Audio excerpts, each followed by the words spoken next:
Quantas vezes você já ouviu alguém dizer, sou católico, mas não praticante? Essa frase soa como uma contradição, não é? Ser católico vai muito além de um rótulo, é um compromisso profundo com a doutrina e com a vida espiritual. Muitas pessoas carregam a fé como um peso cultural, mas será que conhecem as bases fundamentais do catolicismo? É aqui que começamos. Hoje você vai descobrir 10 coisas essenciais que todo católico deve viver e defender. Prepare-se, pois algumas verdades podem mudar a forma como você enxerga a sua própria fé. O catolicismo é mais do que práticas visíveis, ele envolve um mergulho no coração da doutrina e uma vivência diária que reflete o amor de Cristo. Imagine viver a sua fé de maneira tão autêntica que cada ação sua inspire os outros. É sobre isso que vamos conversar. De questões práticas, como a missa dominical, até a profundidade de conceitos como a veneração a Maria, vamos abordar tudo. Está pronto para essa jornada? Talvez você pense que já sabe tudo, afinal, frequenta a igreja desde pequeno.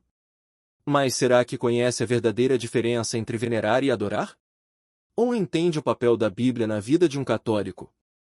Se você acha que sim, continue aqui e vamos descobrir juntos. Se não, esta é a oportunidade perfeita para fortalecer a sua fé e adquirir conhecimento que poucos realmente possuem. E não se preocupe, este vídeo não é apenas sobre regras ou doutrinas. É sobre transformação espiritual e como aplicar esses ensinamentos no seu dia a dia. Porque, afinal, a fé sem prática é como uma chama apagada, está lá, mas não ilumina nada. Vamos começar com um dos pilares mais debatidos e fundamentais, a defesa da vida. A Igreja Católica é sempre a favor da vida. Defender a vida é uma marca indelével da doutrina católica. Desde o início, a Igreja se posiciona contra o aborto em qualquer circunstância, seja em situações de abuso ou riscos de saúde. Isso acontece porque, para a Igreja, a vida começa no momento da concepção e carrega um valor sagrado, dado por Deus. Muitos questionam essa postura, mas ela é uma demonstração clara de coerência com o Evangelho. Pense no exemplo de São João Paulo II, que dedicou boa parte de seu papado à defesa da dignidade humana.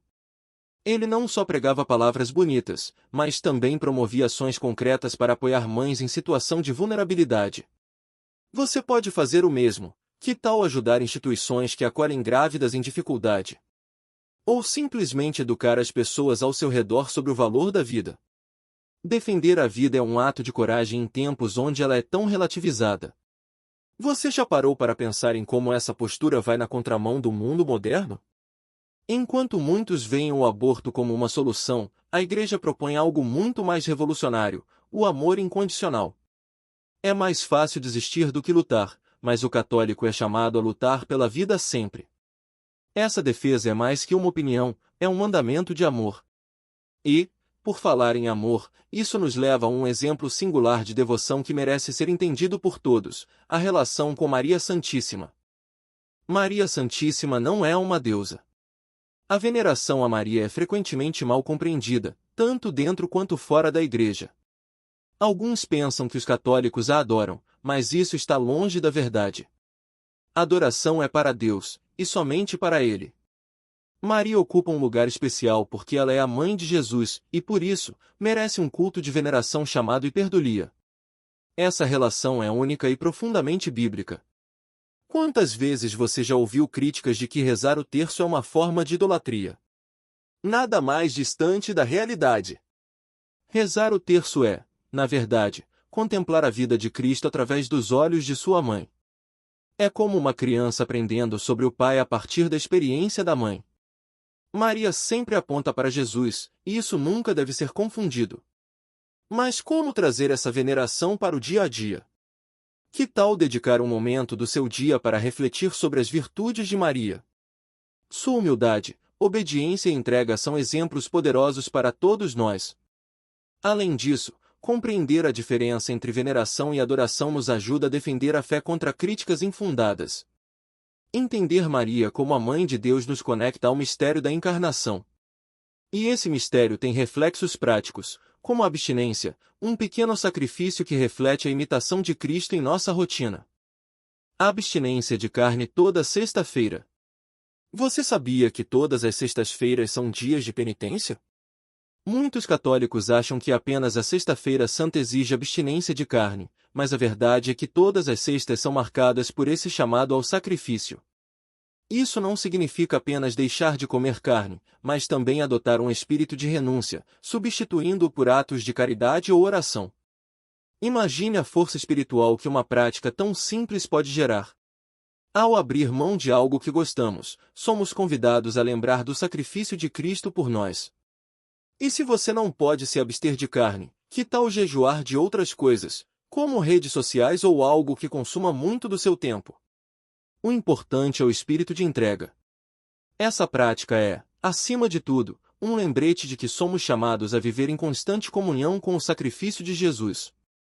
Um pequeno gesto como esse pode parecer insignificante, mas no plano espiritual, ele tem um impacto imenso. Sem dúvida, a abstinência é um símbolo de disciplina e amor a Deus. Agora, falando em sacrifício e comunhão, há algo ainda mais essencial para a vida de um católico: a participação na missa dominical. Participar da missa dominical é obrigatório. A missa dominical não é apenas uma recomendação, é um compromisso fundamental para todo católico. Quando você falta à missa sem um motivo justo, está quebrando o terceiro mandamento: guardar domingos e festas de guarda. Essa ausência não é apenas uma questão de disciplina, mas um afastamento da graça que a Eucaristia nos concede. A Santa Missa é o momento em que renovamos o sacrifício de Cristo, unindo-nos a Ele e à comunidade de fé. Pense na missa como o alimento que sustenta a sua alma. Assim como não podemos viver sem comida, não podemos crescer espiritualmente sem a Eucaristia.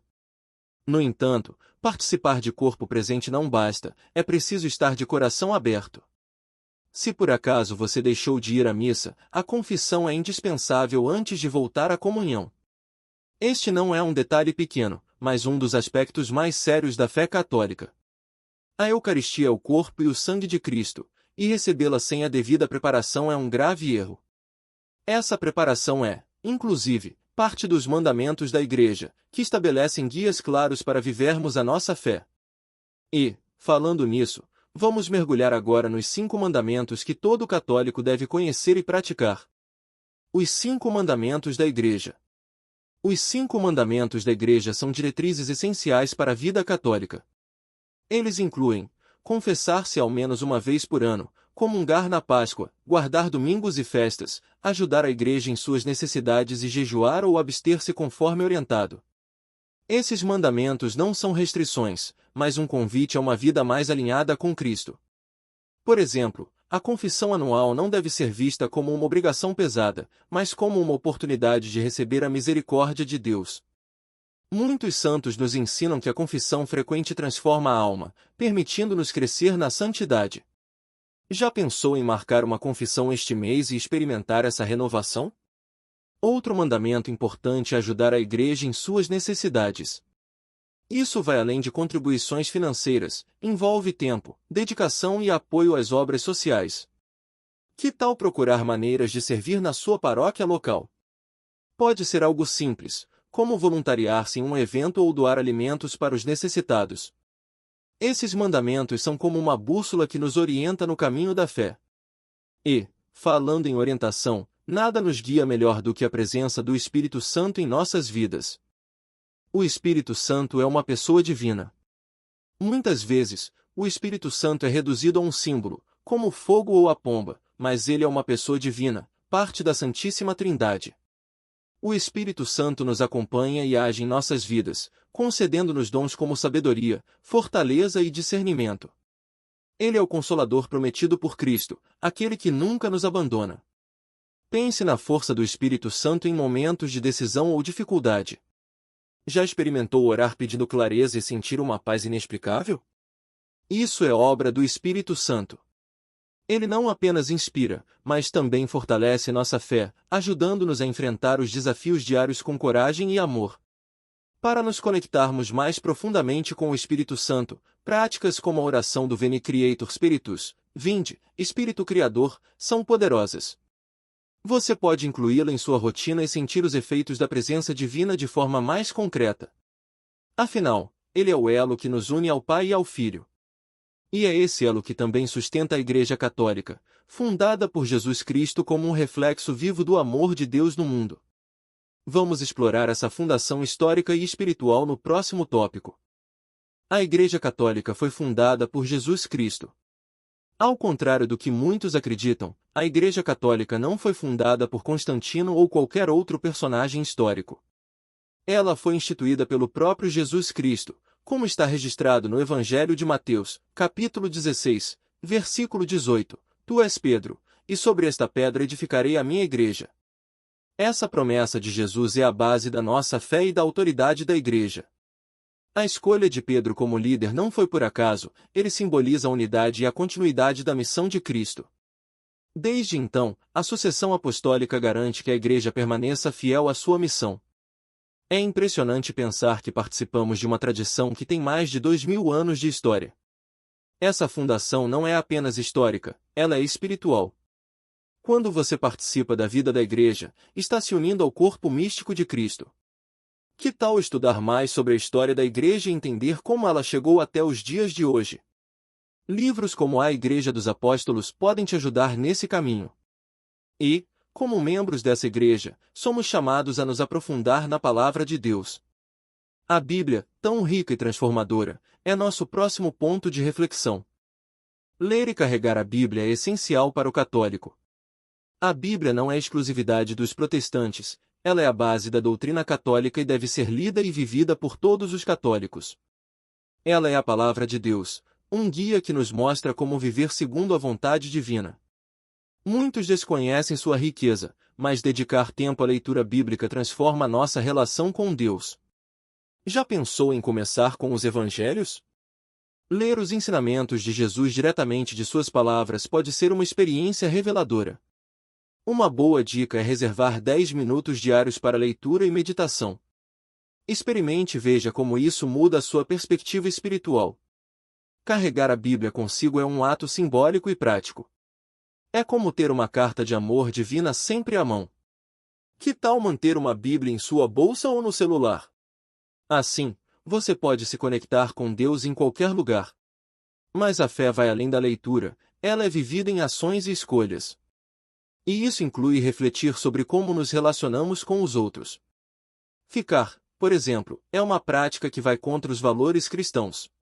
Vamos aprofundar isso no próximo tópico. Ficar é pecado. No mundo moderno, ficar se tornou comum, mas, do ponto de vista cristão, é algo incompatível com a fé. O ato de ficar reduz o outro a um objeto de prazer momentâneo, ignorando o valor da entrega verdadeira e do amor cristão. O amor, para o católico, deve ser reflexo do amor de Cristo, comprometido, sacrificial e puro. Já parou para pensar no que o ficar realmente significa? É uma relação sem propósito, sem responsabilidade. Ao invés disso, o namoro cristão deve ser um tempo de conhecimento mútuo, com vistas ao matrimônio. É como plantar uma semente que, com cuidado e dedicação, dará frutos duradouros. O Catecismo da Igreja Católica é claro ao afirmar que o amor verdadeiro respeita a dignidade do outro. Ficar é um desvio desse ideal. Que tal refletir sobre como suas escolhas afetaram sua vida espiritual? Talvez seja a hora de buscar uma confissão e começar um novo caminho. E, nesse caminho, entender e aceitar os dogmas da Igreja é essencial. Eles são verdades incontestáveis que sustentam a nossa fé. Dogmas são incontestáveis. Os dogmas da Igreja são verdades de fé que todos os católicos devem aceitar. Eles não são opiniões ou ideias debatíveis, são pilares que sustentam a nossa crença. Por exemplo, o dogma da Assunção de Maria nos ensina que ela foi elevada ao céu em corpo e alma, um privilégio concedido por Deus. Esses dogmas são como luzes que iluminam o caminho da fé. Quando você compreende e aceita um dogma, sua fé se fortalece e sua conexão com Deus se aprofunda. Que tal estudar mais sobre os dogmas marianos ou cristológicos? Isso ajudará a entender melhor a riqueza da doutrina católica. Lembre-se de que aceitar um dogma é um ato de humildade e obediência. É reconhecer que a Igreja, guiada pelo Espírito Santo, nos conduz na verdade. Você já se perguntou por que alguns rejeitam os dogmas? Talvez seja por falta de conhecimento ou por orgulho. Com isso em mente, encerramos este ciclo com um chamado à ação. Viva a sua fé de forma plena e compartilhe essa mensagem com o mundo. Transforme sua fé em ação. Se você chegou até aqui, parabéns! Isso mostra que você está comprometido em viver a sua fé de maneira verdadeira. Agora é o momento de agir. Inscreva-se no canal, ative as notificações e deixe o seu like para nos ajudar a levar esta mensagem a mais pessoas. Compartilhar este vídeo pode ser a forma de evangelizar alguém que precisa ouvir essas verdades. Imagine o impacto de espalhar o Evangelho de Jesus Cristo. Não é apenas sobre curtir ou seguir, é sobre transformar vidas através da palavra de Deus e da tradição da Igreja. Que tal começar hoje a aplicar o que aprendeu? Reflita sobre os pontos que mais tocaram seu coração e coloque-os em prática.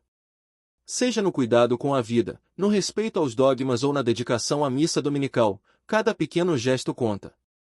Então, vamos juntos? Que Deus te abençoe e até o próximo vídeo.